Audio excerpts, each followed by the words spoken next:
Oi, gente. Vamos iniciar então um outro assunto que também faz parte da análise das neoplasias do sangue. Então, na aula passada eu mostrei para vocês a questão das leucemias. Então, hoje eu preciso falar sobre os linfomas. Alguém sabe o que é linfoma? Bom, linfomas são também um grupo de neoplasias malignas em que nós iremos observar o envolvimento dos linfonodos. O que eu quero dizer para vocês sobre o envolvimento desses linfonodos? É que esse linfonodo ele vai começar a apresentar uma alteração e ele começa a aumentar de tamanho. Como vocês podem observar aí na figura, então nós temos assim, um acometimento de um linfonodo, geralmente é um linfonodo periférico, e sempre vai ser assimétrico, ou seja, vai afetar ou o lado direito ou o lado esquerdo. E aí, o que a gente observa? Um aumento gradativo desse linfonodo, que ele pode e vai chegar a ser palpável, dependendo da forma como está sendo esse diagnóstico, dependendo da forma como o médico ele vai conseguir identificar a presença desse linfonodo, certo? E aí, o que nós temos a mais nesse linfonodo ou nesse linfoma em si que nós estamos observando? Além do acometimento dos linfonodos, nós também iremos observar, dependendo do tipo de linfoma, a invasão no sangue periférico, ou seja, ele sai lá do linfonodo e a gente começa a observar alterações no hemograma desse paciente, e também pode haver um envolvimento da medula óssea. E aí, nesse caso da medula óssea, a gente observa a questão da leucemização nesse paciente. Pode aparecer em qualquer idade, adulto, idoso, criança, mas o que a gente observa nessa distribuição desses casos é que há um número muito maior em adultos do que crianças e os homens são muito mais acometidos do que as mulheres. Quando a gente analisa a questão dos linfomas, então tem algumas características ou alguns sinais e sintomas que são muito bem descritos pela literatura, que é a questão da linfoadenomegalia, ou seja, um aumento palpável, muito grande desse linfonodo, e esse aumento ele é assimétrico e periférico, como eu falei para vocês naquela figurinha aqui, que a gente estava observando a questão desses linfomas. Então é isso aqui que a gente observa, tá? Então aumento de um lado, um aumento periférico assimétrico desse linfonodo, e esse aumento é que chama a nossa atenção principal. Além disso, vamos observar o que? A presença de febre alta, sudorese noturna e em alguns pacientes, dependendo do tipo de linfoma, uma perda de peso. Essa perda de peso pode ser acima de 10% da massa ou desse peso em um período curto. O período curto aí que nós consideramos é um período de 6 meses. E quando a gente observa ou trabalha com essa questão justamente dos linfomas, então nós estamos trabalhando, ou nós estamos observando a presença dessa alteração, e essa alteração, ela é importante identificar essa alteração para poder iniciar o tratamento clínico e entender como é que vai fazer esse tratamento clínico através do estadiamento desse linfonodo. Como eu falei para vocês, ele é periférico, né? Então, ao estadiamento, ele vai utilizar uma classificação ou uma divisão através do aparecimento desse aumento do linfonodo, que nós vamos caracterizar linfonodos que vão estar presentes acima do diafragma e linfonodos que estão abaixo desse diafragma. Então, os linfonodos que estão acima do diafragma, que é o caso do estágio 1 e 2, que vocês podem observar aí na figura, quando a gente observa o paciente que está nessa característica, então, tanto a quimioterapia quanto a radioterapia, elas terão uma melhor absorção, uma melhor eficácia desse tratamento. Claro que nem sempre vai ser possível fazer esses tratamentos. Tem alguns tipos de diagnóstico que estão sendo utilizados muito para poder diminuir ou retardar justamente a questão dessas células neoplásicas, que você pode também utilizar a questão da tomografia computadorizada para poder analisar como é que está a estrutura desse linfonodo, e também você pode utilizar o PET scan, que também é um outro tipo de tomografia, só que ela é muito mais específica, porque ela utiliza elétrons, em que ela vai tentar, ou ela vai ser direcionada para poder justamente eliminar essas células neoplásicas nesses linfonodos afetados. Então, nesse caso, o estágio 1 e 2 são os estágios que nós observamos uma resposta, uma melhor resposta frente a esses tratamentos.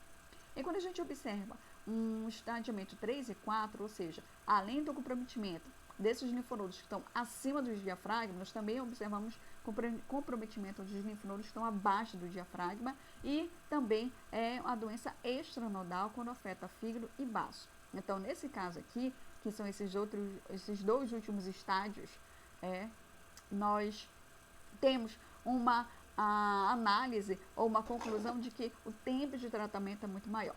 Lembrando que, para esses pacientes que recebem um diagnóstico de linfoma, o tempo de tratamento ele é longo, porque você precisa ser muito preciso em relação ao tratamento, porque você necessita incidir o tratamento em cima do linfonodo afetado ou comprometido.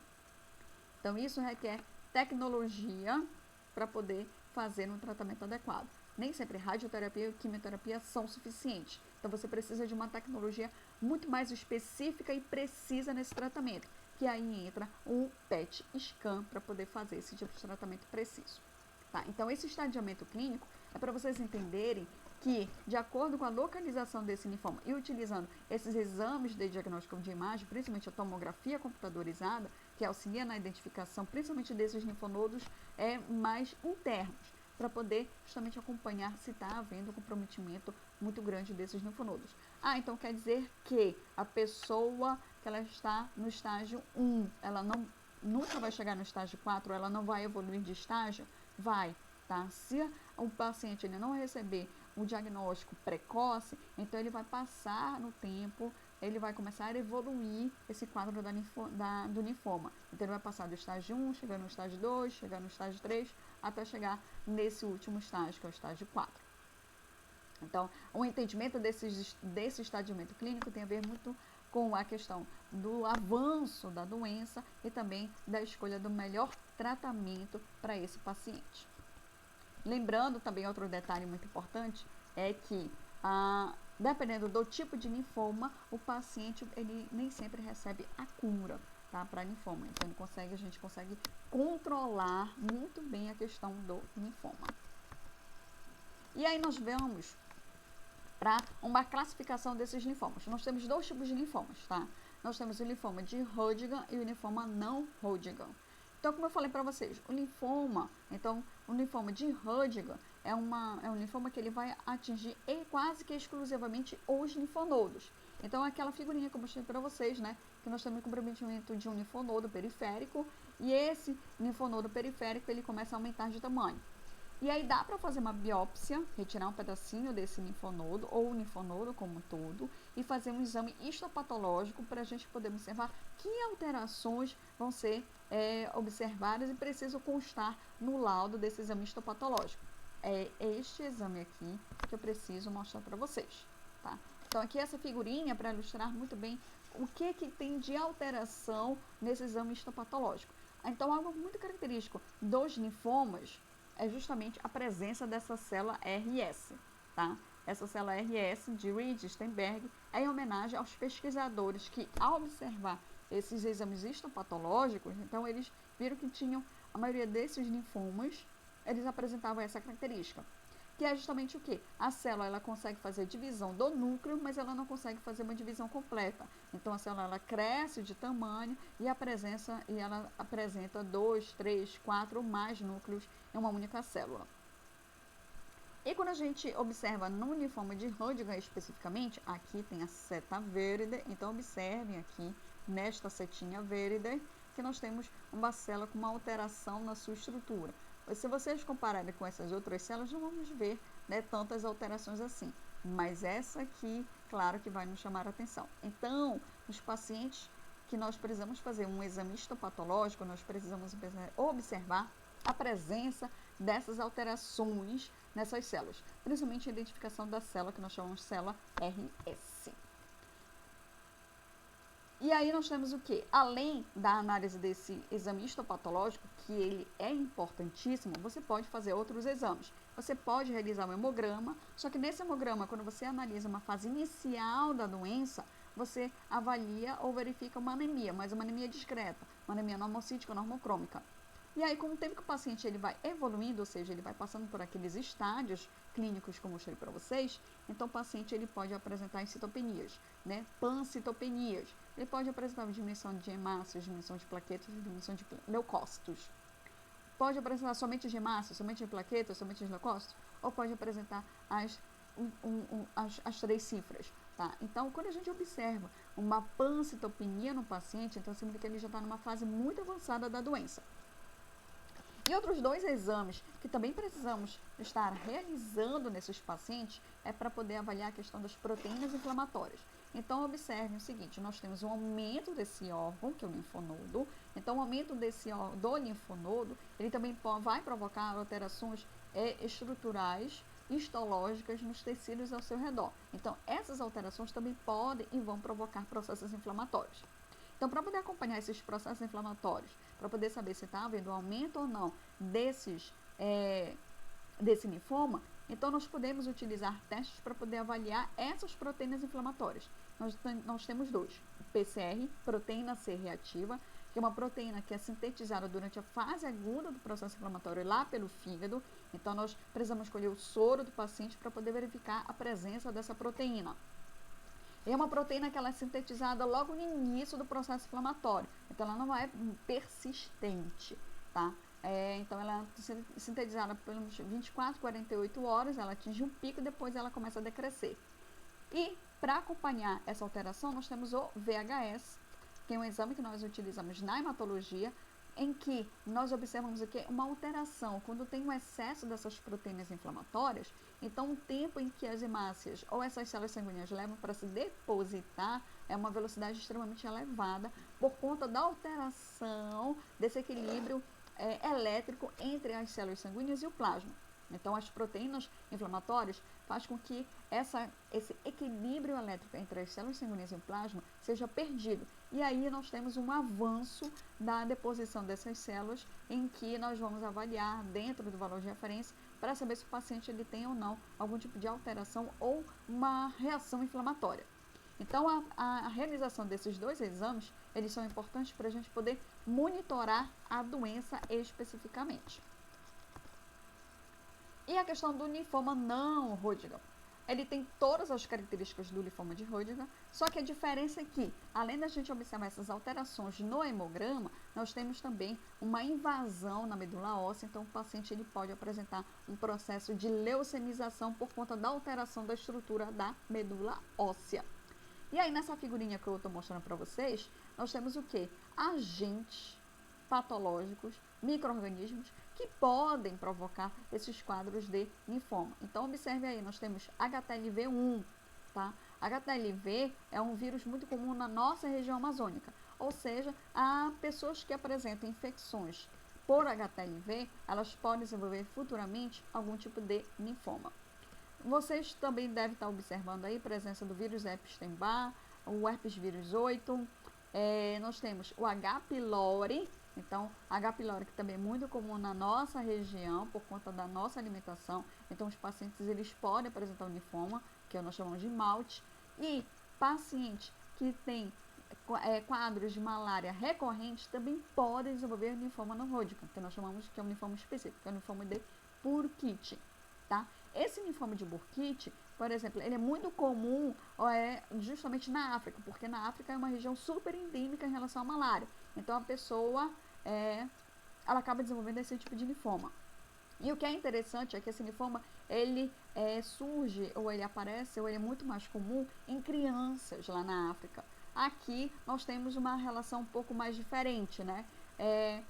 Pode aparecer em adultos, que é o que mais que acontece, por conta da exposição do adulto em relação ao plasmódio. E também nós observamos uma associação em relação a uma infecção pelo HIV. Então, nós temos essa associação em relação a esse linfoma de Burkitt, tá? Que é dentro dos linfomas de Hodgkin. E o linfoma de Burkitt, meu povo? Bom, o linfoma de Burkitt, então, ele é um linfoma altamente agressivo, que é classificado como linfoma de alto grau. Dentro dos linfomas já tem isso, linfoma de baixo grau e linfoma de alto grau.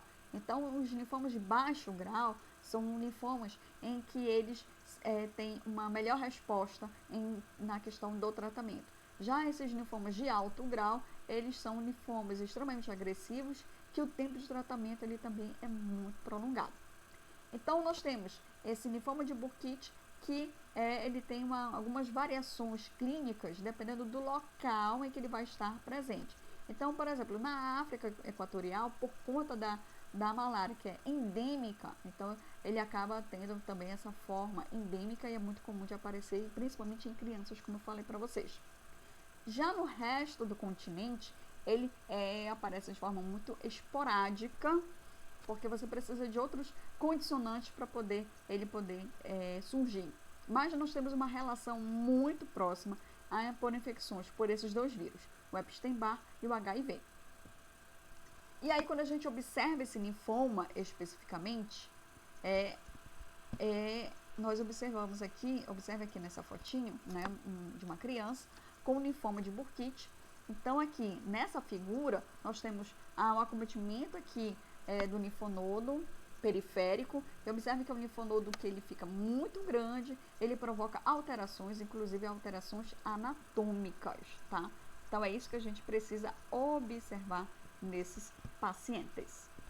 E algo associado ao linfoma de Burkitt é que, como nós temos o acometimento justamente da medula óssea, então, como eu falei para vocês, nós temos um processo de leucemização.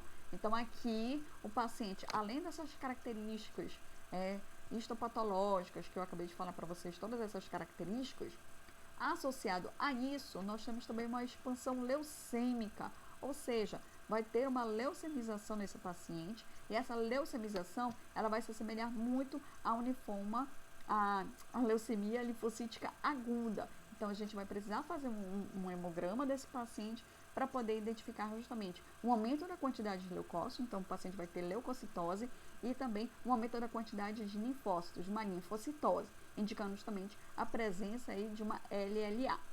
Já que é uma LLA aguda, então nós vamos ter também uma grande quantidade, uma identificação muito grande em relação à questão da presença de blastos, e aí na hora de analisar as características morfológicas desse blasto, então a gente vai observar a presença de linfoblastos. Então são essas características em si, desses dados laboratoriais, em relação ao linfoma de Burkitt especificamente, que a gente vai observar esses dados importantes para poder diferenciar. Será que eu estou vendo à frente de um linfoma ou à frente de uma leucemia?